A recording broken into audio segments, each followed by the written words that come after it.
સૌથી પહેલે 1947માં દેશ આઝાદ થયો, એના પછીના વડાપ્રધાનોમાં પૈકીમાં આવ્યા લાલ બહાદુર શાસ્ત્રીજીની આજે પુણ્યતિથિ છે.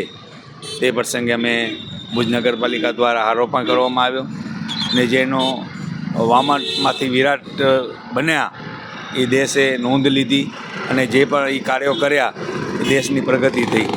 એના પછીના ક્રમ પ્રમાણે એની જે નારો હતો કે જય જવાન જય કિસાન ને એ આખા દેશમાં નારો ગુંજી ઉઠ્યો ને જે આપણે જે ફળરૂપ આજે ચાખી રહ્યા છીએ એ માત્ર ને માત્ર લાલ બહાદુર શાસ્ત્રીની દેન છે.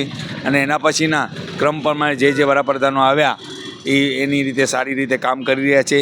આપણો ભારત દેશ પ્રગતિ તરફ અખંડ ભારત વધી રહ્યો છે. તે પ્રસંગે હું હાર્દિક શુભેચ્છા આપું છું.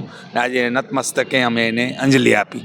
આજરોજ ભૂતપૂર્વ વડાપ્રધાન લાલ બહાદુર શાસ્ત્રીજીની પુણ્યતિથિ નિમિત્તે એમની પ્રતિમાને હારારોપણ કરવામાં આવ્યું અને એમના જે એક નારો હતો જય જવાન જય કિસાન, આજે પણ લોકો એના નારાથી આપણે એમને યાદ કરી છે ને એમને જે કામ કરેલું છે એમને કામને આજે અમે બિરદાવી છીએ.